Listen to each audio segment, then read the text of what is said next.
Meredith Blake had spent her whole life in a golden prison, where everything was perfect, yet she was bound by the invisible chains of duty and virtue. As the only daughter of Congressman Charles Blake, she had been groomed to be the ideal woman, a flawless gem, kept pristine until the day she would be traded in a marriage of power and prestige. At 23, Meredith had never been kissed, never felt the warmth of a lover's embrace, never even dared to dream of freedom. Her life had been meticulously mapped out, every step dictated by her father's ambitions, and she had always complied. Until that day, Congressman Blake walked into her room, his face pale, his eyes heavy with despair. "You're getting married, Meredith. We have no choice." Her stomach churned. Married? She looked at her father, waiting for an explanation, but deep down, she already knew. His political empire had collapsed, his reputation was in tatters, and now she was the last asset he could barter. The man he had chosen for her was not a noble suitor nor a stranger, but Victor Kane, a ruthless tycoon, a man who could make the world kneel with his wealth and influence. And in that moment, Meredith knew her life would never be her own again. Meredith sat frozen, her wide eyes staring blankly ahead. Yet inside she felt nothing but a hollow void. Her father's words echoed in her mind, each syllable carving icy, merciless wounds into her soul. Marriage. She should have fought back, should have screamed, should have begged her father not to do this. But his eyes, heavy with defeat, told her everything. This wasn't a choice. It was a sentence already decreed. Her father had lost everything. His political allies had abandoned him. His name was tarnished, and debts loomed over him like a guillotine. He needed a way out, and that way out was her. "Victor Kane has agreed," he said, his voice hollow, as if Evie couldn't believe the words he was speaking. Meredith had heard of the man, a dangerous man, someone who possessed everything the world coveted: money, power, and ruthless ambition. Victor Kane was no charming aristocrat. He was a businessman, a predator in the corporate world, a man who never took no for an answer, a man feared even by those who ruled the nation. She had seen him once, on the cover of a financial magazine. Dark, piercing eyes, a sharp, commanding face. A man who didn't just own companies. He owned people as if they were commodities to be traded. And now, she was a commodity. "The wedding is set for this weekend," her father murmured, avoiding her gaze. A wedding, a transaction, a contract signed in cold, black ink. And in just a few days, Meredith Blake would cease to exist. She would become Mrs. Victor Kane. Meredith's wedding felt like a verdict being handed down. There were no flowers, no laughter, no heartfelt blessings. Only a cold transaction signed between two men, one desperate and one in control. She wore a dress she didn't choose, spoke vows she didn't believe, and signed her name on a piece of paper that sealed her fate forever. There was no celebration, no honeymoon, only a sleek black car waiting to take her away, straight to Victor Kane's estate. The towering structure of glass and stone loomed under the night sky, as cold and unyielding as a man waiting for her inside. The door shut behind her. The driver led her to master bedroom, a vast, dark space, where the bed stood like an altar for sacrifice. Her breath hitched as she heard the door open behind her. Victor Kane stepped inside, shrugging off his jacket, loosening his tie. His gaze was dark, intense, trailing down her form, quiet possession flashing behind those steel-like eyes.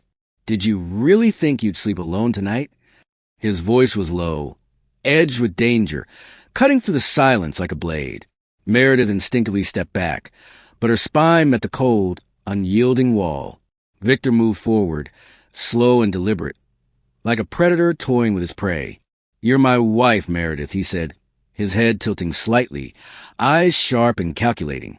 "And I always take what's mine." Her heartbeat pounded against her ribs. There was no escape, and tonight, this beast would take the last piece of her she had left. Morning light seeped through the thick curtains, casting a soft glow over Meredith's bare skin. She lay motionless among the tangled sheets, her body exhausted, aching. But what unsettled her most was the emptiness settling deep inside her. The remnants of last night clung to her, his scent on her skin, his warmth lingering on the pillow, the ghost of his hands tracing every inch of her body. Victor Kane was no longer there, Yet he was everywhere. His presence filled the room like an invisible chain wrapping around her. Meredith clutched the sheets closer, trying to still the tremors running through her. She should hate him. She should despise him. But what terrified her most was herself. She hadn't fought him. She hadn't pushed him away. And worst of all, she had responded. The doors swung open. Victor entered, his hair damp from a shower, the crisp black shirt hanging open at the top, exposing the hard lines of his chest. His gaze found hers, a smirk tugging at the corner of his lips, as if he could read every thought racing through her mind. "Did you sleep well?" His voice was low, teasing. Meredith gripped the sheets tighter. "You forced me." Victor chuckled, a dark, knowing sound. He moved closer, slow, deliberate, watching her the way a predator watches its prey. "Forced," he repeated, leaning down, his face now just inches from hers. "Don't lie to me, Meredith. You moan under me, welcome me." His voice dropped to a whisper, more than once.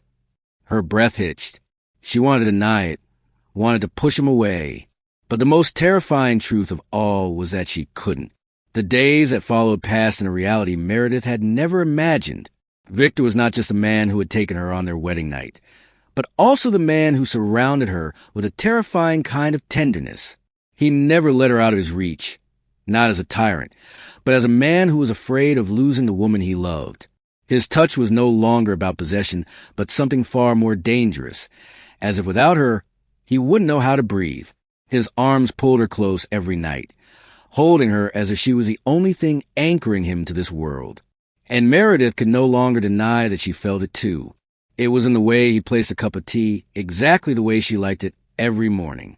Every morning, when she woke, breakfast was already waiting, not prepared by the servants, but by his own hands.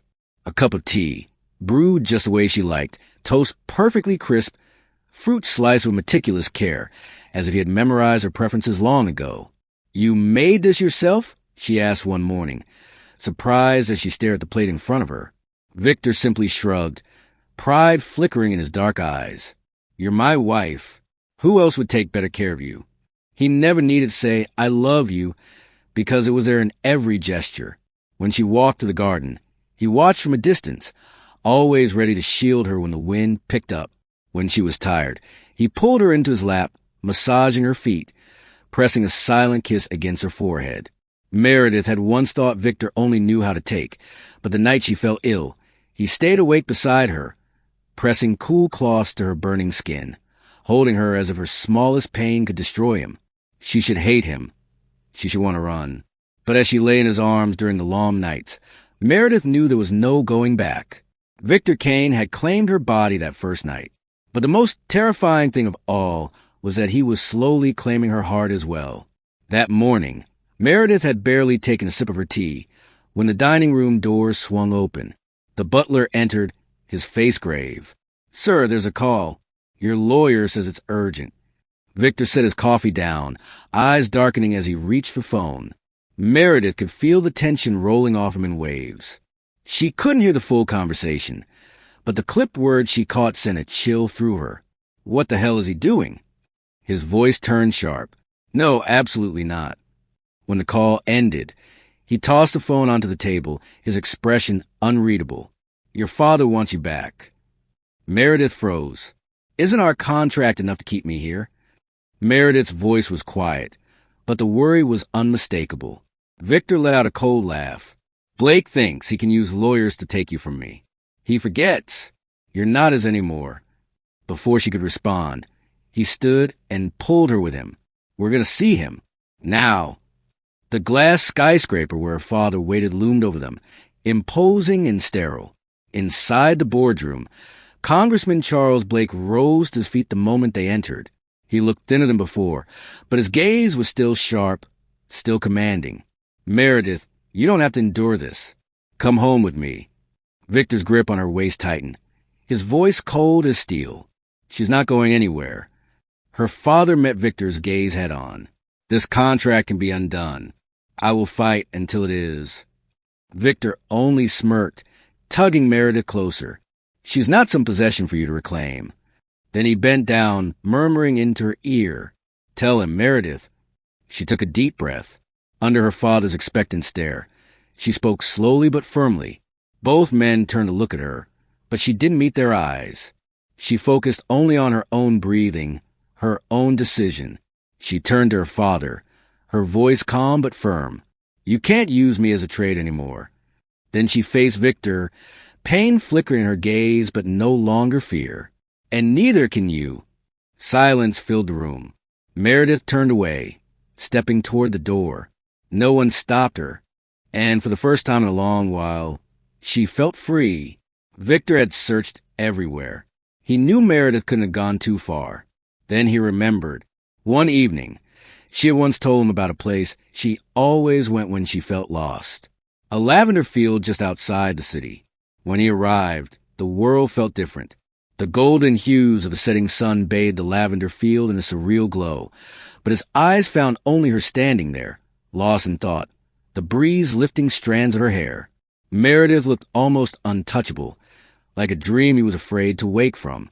She was still, her gaze lost in the horizon. The wind played with her hair. And in that moment, Victor realized she had never looked more breathtaking. He stepped closer but said nothing. Meredith knew he was there. She didn't turn around, only murmured, "Why did you come looking for me?" Victor exhaled. "Because you're not a transaction, Meredith. You are the one thing I can't afford to lose." She let out a soft chuckle, not mocking but thoughtful. She finally turned to face him, her eyes holding a gentleness he had never seen before. "Then prove it, Victor." Victor drove Meredith home in silence. The entire way back, she said nothing, only gazing out the window, as if still lost in the scent of lavender. He didn't push her to speak.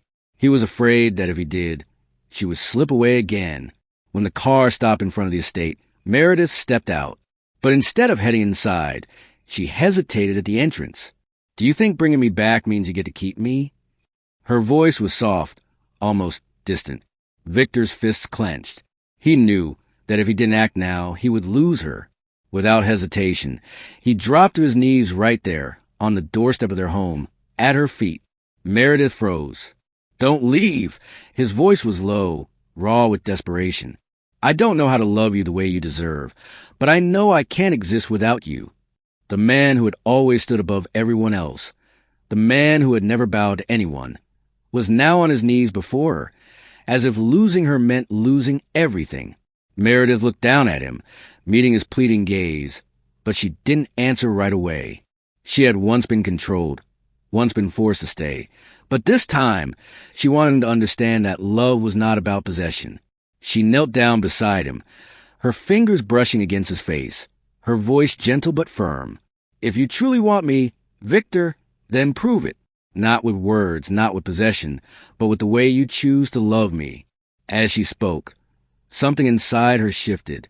She had spent so long fearing him, fighting him, but now, for the first time, she saw a man, not a monster, a man trembling at the edge of losing her. The next morning, the estate gate swung open and a fleet of black cars pulled into the driveway. Her father's lawyers had arrived. Meredith stood by the window, watching as they stepped out. Men in dark suits, carrying documents, symbols of her father's power.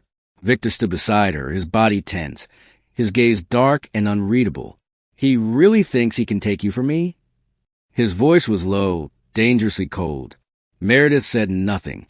Instead, she gently placed her hand on his arm, a silent reassurance. Then she stepped outside. Her father's lawyers were waiting, stiff and formal.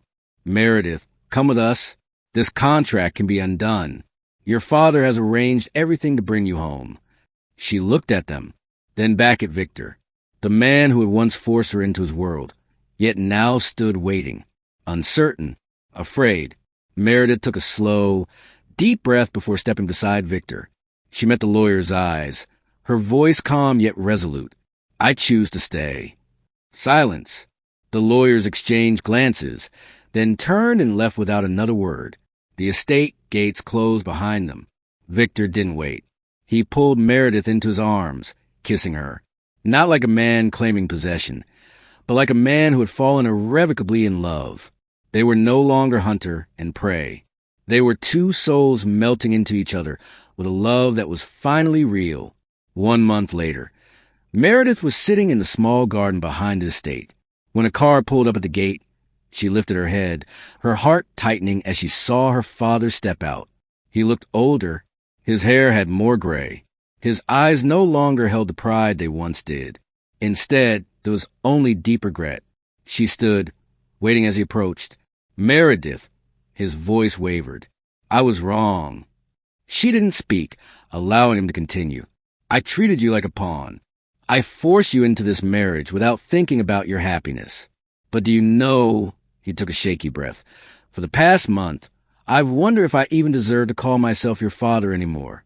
Tears welled in her eyes, but she simply smiled and stepped forward, wrapping her arms around him. "You will always be my father," she whispered, "and you didn't condemn me to misery. I found someone who cherishes me, who loves me in ways I never expected." For a moment, Congressman Blake stiffened. Then, slowly, he embraced his daughter for the first time in years. From that day on, things got better. Meredith and Victor lived in a world filled with love. Victor worshipped her with the kind of devotion she had once feared, now embraced. 3 years later, the lavender field stretched endlessly under the golden hues of the setting sun. Meredith stood there, her hand intertwined with Victor's, both watching as two small figures ran through the sea of flowers. Their twin children, a boy and a girl, giggled as they chased butterflies, their laughter ringing like the sweetest melody. Meredith leaned her head against Victor's shoulder, feeling his arms tighten protectively around her. "Are you happy?" he murmured. She smiled, her gaze still locked on their children. "I've never been happier."